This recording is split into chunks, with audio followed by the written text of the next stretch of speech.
Hello again and welcome to Pearl Magazine.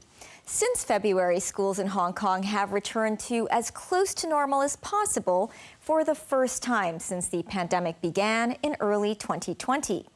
Students are attending in-person all-day classes again as some COVID-19 restrictions have been lifted. Zela has more on this story.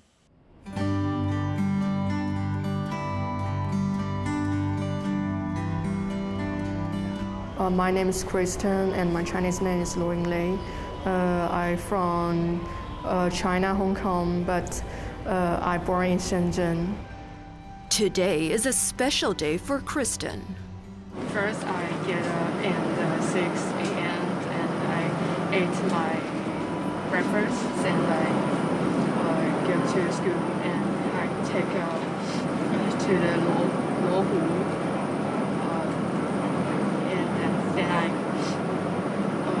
go to Hong Kong. I feel happy about this. I think I can back. For 3 years, Kristen's been taking classes online from her home in Shenzhen because the mainland Hong Kong border was restricted during the pandemic. Since the border controls were just lifted, Kristen is able to attend school in person again, joining about 21,000 cross-border students. I feel so exciting and so happy about it to see them because it's 3 years. It's a long time for them. So when I see them, it's like the friends and the teachers and like my second family. Kristen is also very nervous today. Today is Chinese language exams and I have lots of practice and last night. But you know, I have an online lesson for 3 years. Maybe I less focus for the class. So I don't know. I can or not get a high score in the exam. About 1 in 5 students at this secondary school in Taipo commute from mainland China. Not all were able to attend school in person on this day. So these students are taking exams in Shenzhen. The school rents the venues and social workers help the students in person. The Hong Kong school teachers monitor the students during the live video conference. We want to let all students to understand the examinations, cooperations, and the instructions as well. And then they need to follow the examination rules. So when they come back, it's easy for them to adapt about this. Hi students, can you hear me? Kitty Feng is an English teacher. She manages the 100 cross-border students at the school and teaches them online. We find that the academic decrease, the result decrease because we can't do it face-to-face. Normally our notes and our books, we try to retype everything and then try to giving them to, but it's difficult to teach normally. And sometimes maybe we'll find that they can't listen carefully and then hear my voice, and then maybe they disturb their learning in their English. 5 students repeated their grade last year. What worries or concerns do you have for these cross-border students as they return to in-person classes? So I think I'm a little bit worried about them because, for example, the transportation this field is not quite stable, and then in low and not much, and it's not stable for them, and then it's a little bit late for them to go to school. And the second thing, I think that the academic result as well is very important. We are afraid that they can't follow up about their studies, so we try to give them more support when they come back. For example, just not only the tutorial classes, we're hoping that they will have more little angels next to them, with their classmates to study together, because if they study together, they will have more passions to do it better. Kitty has big plans for the cross-border students to integrate with the school community. We will ask them to join some NGO social life classes. For example, walk around to Hong Kong, and then we need to introduce our school, and then some meet each others, and then some warm-up games together, hoping that they can meet their classmates, and then they can adapt our school life more easily. Despite being limited to online learning in the last few years, Kristen managed to maintain her school grades with the help of tutorial classes in Shenzhen. not a good idea to engage. I am really happy that the border got reopened and she can now take physical classes, which are definitely better than online classes. Now it is easier for her to study for the coming DSE. This is Kristen's final year of secondary school, and she's finishing a mock DSE exam. Her marks on the real exams determine where she could attend university. So, how did Kristen do on her exam? It's not bad, but it's not good too. I won't be the better. Then maybe I have a whole less to study in Macau University. This primary school has had a mix of online and in-person classes for nearly 3 years because of the COVID-19 pandemic. Today, the students finally return to full-day school, where they can have in-person extracurricular activities and lunch. Flora Leung has been the principal for 24 years. She's excited about the first day of all-day school. What worries or concerns do you have as you return to full-day schooling? Yeah, my concern is the students, time allocations in the whole day schooling. And also how they eat their lunch box at school.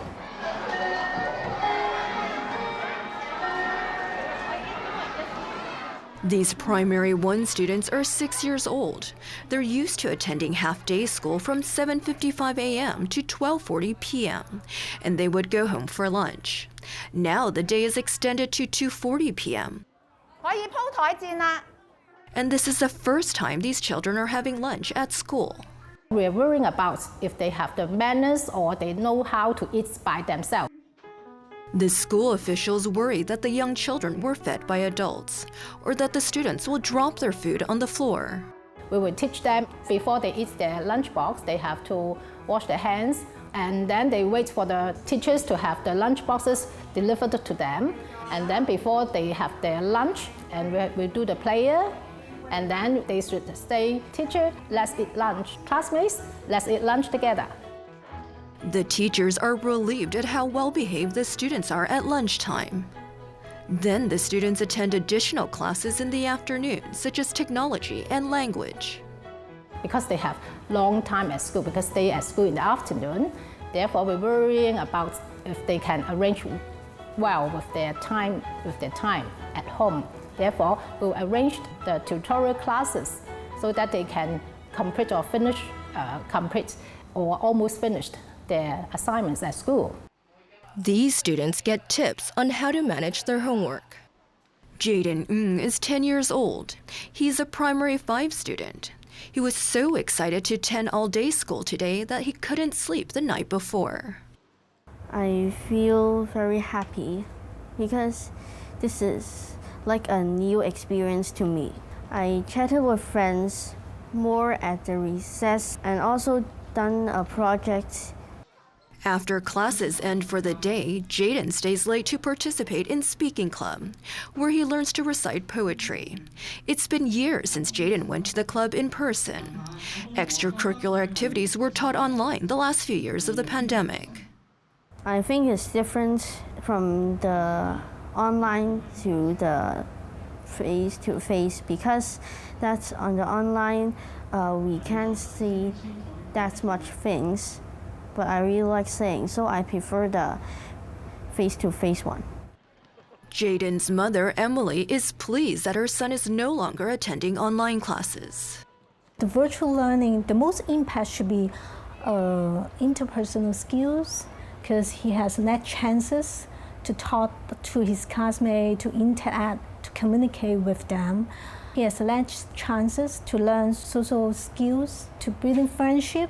And I know school community is the projection of our society, so it's very important for their development. All Hong Kong primary and secondary schools return to full-day in-person classes in February.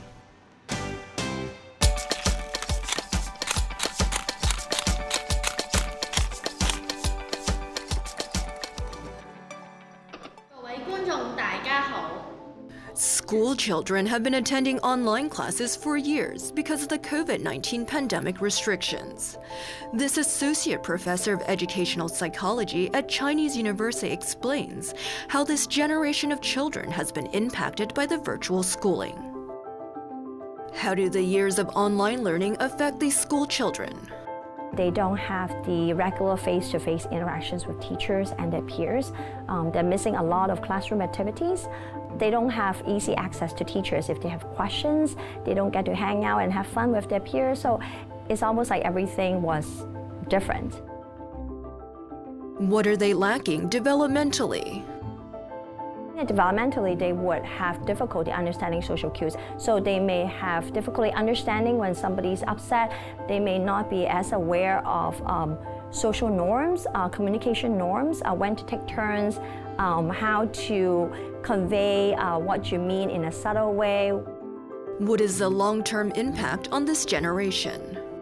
Frankly, we don't know the long-term impact yet because this is a pandemic that we have never faced before, of a scale that we have never faced before. But I would say that I think that kids are resilient. In general, humans are incredibly resilient. How can teachers, parents, the community support these children now? What is critical is that we are all understanding of these children, that we understand that they basically got thrust into this familiar and yet unfamiliar environment. They have seen the teachers and students, their peers, but they don't actually know them. They have not talked to them. They have been in this school for a few years, but they have never been to the school premise. They don't know the way, they don't know where the bathroom is. And I think that we have to try to appreciate how challenging it is for them, and we need to be understanding. When we come back, as it turns out, a picture is worth more than 1,000 words. Stay with us.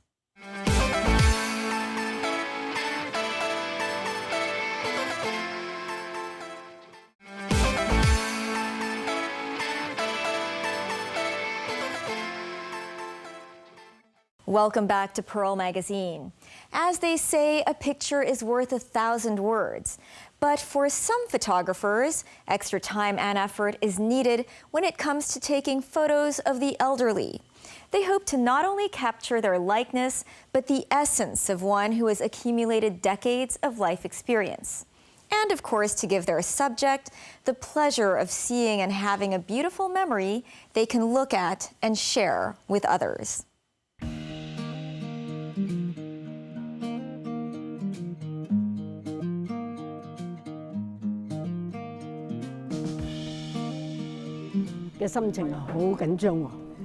I'm nervous, excited while putting my makeup on. This is funny. Being pretty isn't just important for young people. On this day, a professional makeup artist and hairstylist is helping 86-year-old Yuk with her hair because she is going to have her photo taken.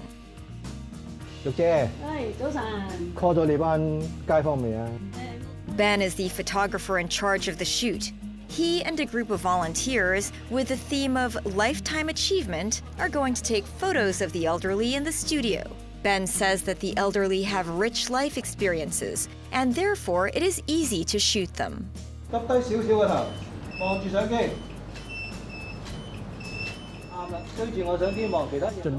We try to make them relax because we don't need a picture of an artificial model. I want to capture her natural look. In the beginning, everyone always says that I don't know how to pose. I'm so shy. But when we play some of their favorite songs on the spot and talked about some of the things that they're willing to listen to, they completely transform in 5 minutes. Behind a beautiful picture is not only the credit of the photographer, but also the skillful hands of the makeup artist. Melon, who has been a volunteer for 8 years, thinks this shoot is very meaningful. Everyone hopes that they have something left behind in this world. The idea is to remind them of their past and what achievements they have made, which is worth remembering. I think this program is very meaningful. I'm looking forward to seeing how I look. Yuk is excited about the finished photo, and Ben hopes to do a good job. So before the shoot, he needs to know about Yuk's life and experiences so that he can tailor a photo that best expresses Yuk's achievements.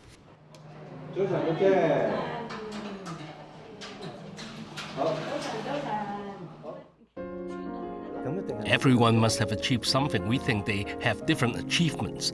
Some things are as simple as, I've raised a few kids, the naughty ones. It's already a success.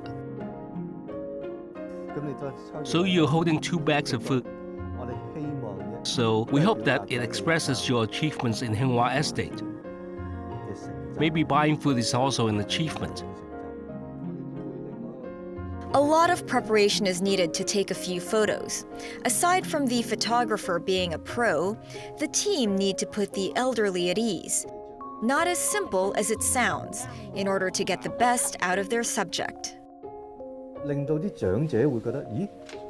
It just makes some elders feel, it seems that the so-called photo shoot was never so serious before. But this time they visit homes, match clothes, and ask so many questions. Everyone has invested a lot of time, so I hope that the results will be good. Yuk didn't have many opportunities to take photos when she was young, not even a wedding photo. So Ben hopes to get a nice shot for her. I'm not photogenic. I don't know if it is good or not. I'm so worried. I can't see things clearly when I smile. It is good to have a nice photo, especially when you are aging. When you have a good photo and let the neighbors look at it, wow, look what I have done. See the beautiful photos I have. Hope you will participate in it when you have the opportunity. In addition to home visits, Ben also visits the filming locations. He has been working as a photographer for nearly 40 years. And since he started in the industry, he has always focused on commercial photography. Now he has been a volunteer for more than 20 years, helping the elderly take photos for their IDs and funerals.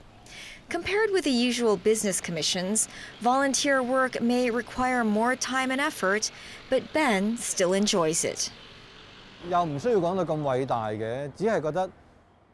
It's nothing big. I feel that many times I don't have work to do for 365 days, so it's fine to use some spare time to help others.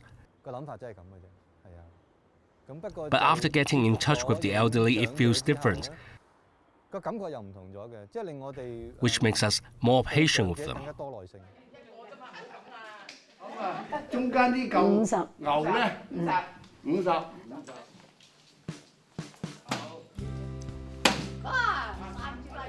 Yuk is one of the elderly who participated in the Achievement Photos photo shoot.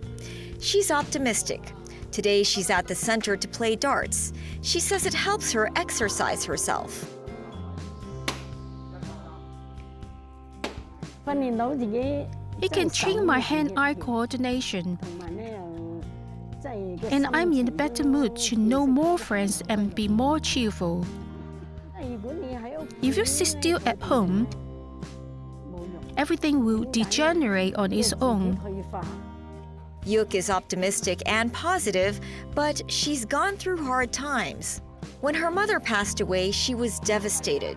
She eventually took the initiative to participate in the community center activities. She got in touch with different people and even volunteered to help other elders. So she has a good relationship with other neighbors. I know everyone in the class, and they are all friends from our neighborhood. How can I have so many friends? I work as a volunteer in our neighborhood office. And I was active when I was volunteer. Also, I know I'm getting old. And I can understand others, so I care for them.